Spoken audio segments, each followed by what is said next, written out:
Are you not sure how to distribute input tax credit to your branches or units on services purchased? Did you know that you can optimize your GST outflows in cash by allocating a suitable amount of ITC across branches of your organization? Become an input service distributor to benefit from an optimized cash outflow under GST. You are in the right place to get complete details of the same, and watch this video till the end to also know the differences between ISD and cross-charge, often confused by people under GST. Hello friends, I'm Annapurna from Team Clear, India's largest tax and financial services platform. At Clear, we serve more than 2,000 large enterprises, 80,000 plus tax experts and 4 lakh plus growing businesses. Welcome back to our channel, and if you happen to be new here, I have some exciting announcement for new subscribers. We have a free gift for you.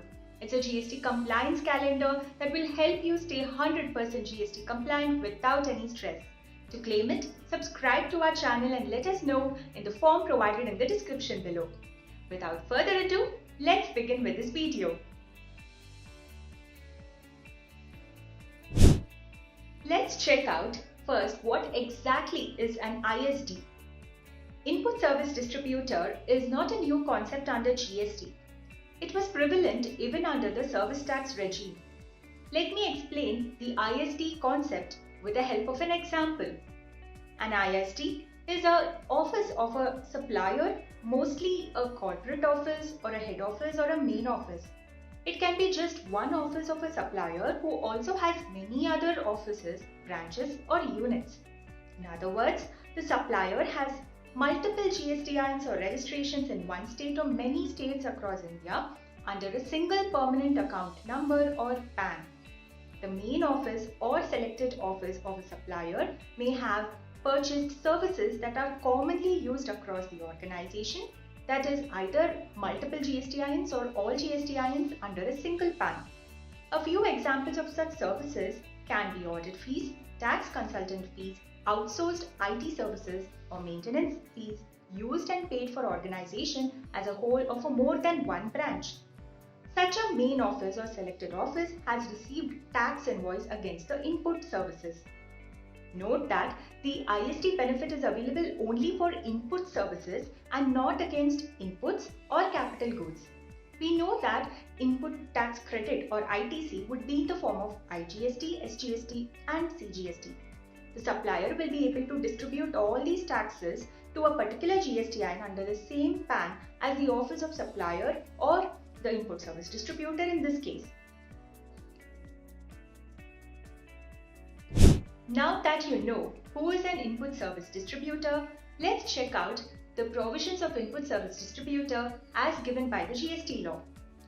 Section 2, subsection 61 defines ISD. Section 20 covers manner of distribution of credit by input service distributor, read with rules 36, 39 and 54. Section 21 covers manner of recovery of credit distributed in excess. Section 24 covers GST registration, which is said to be mandatory for ISD, read with Rule 8. Section 39 subsection 4 covers requirement for filing GST returns in form GSTR 6, read with Rule 65. ISD can distribute ITC by following certain GST rules. Let's refer to them as ITC distribution rules. Let's check them out one by one. The first question you may ask is how exactly will ISD distribute IGST, CGST and SGST credits to other GSTIN recipients? Will they be distributed as it is or will they change form? Here, one must recall that any interstate sales attract IGST, whereas any intrastate sales or sales within the state attract both CGST and SGST. So the answer to this question depends upon whether the ISD and the recipient unit are located within the same state or different states. Take a look at this 2x3 matrix on your screens. On one hand, you see two options for the location of ISD and the recipient unit as same state and different state. On the other hand, you see three different options for the ITC available with ISD for distribution as IGST, SGST and CGST. Let's take up the first scenario where the location of both ISD and recipient is in the same state. Consider that ISD has received a credit of CGST. The ISD can transfer the CGST credit as CGST only. In the second scenario, where the location of both ISD and recipient is in the same state, the SGST credit can be distributed as SGST only. In the third situation, where ISD is located in the same state as recipient and has received IGST credit, he can distribute it as IGST. Coming to the bottom row, which is the fourth situation, the ISD is located in the different state when compared to the recipient and has received CGST credit. He can distribute it as IGST after totaling it up with the equivalent SGST amount. Moving to the next box, which is the fifth scenario, the ISD is located in different state when compared to recipient and has received SGST credit. Then he can distribute it as IGST after totaling it up with equivalent CGST amount. Moving to the last situation, the ISD is located in different state when compared to recipient and has received IGST credit. Then he can distribute it as IGST only. Finally, this is how the distribution looks like. If Unit 1 is in same state as ISD, then CGST, SGST and IGST, ITC are distributed or transferred as it is. If Unit 2 is situated in another state different from ISD, then CGST, SGST, IGST will be distributed as IGST, that is after totaling up CGST and SGST components as IGST. Let me pause here to see if you have any doubts about the illustrations we presented. Type in clear in the comment section below if this was clear to you. Else, feel free to type in your queries. We'll be happy to answer them for you. Moving on, the next question you probably want to ask is how much ITC can ISD distribute to each of its recipient units, branches or GSTINs under the same PAN. Suppose I am an ISD having Rs 10,000 worth of ITC to be distributed. I have 3 recipient units. Can I equally distribute or should I follow a rule? You might have guessed it already. CGST rules prescribe that the ITC is distributed to recipients in the proportion of turnover earned by the units. That is, turnover that is earned by each GSTIN or the recipient unit to the total turnover of all eligible units of supplier which have used that input service. There are some important points to note here.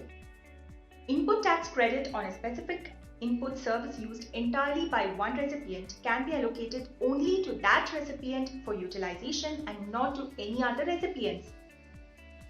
The tax credit available against the input services used commonly by more than one recipient of the ISD shall be allocated to those recipients on a proportionate basis in the ratio of turnover of all such recipients that are operational during that year.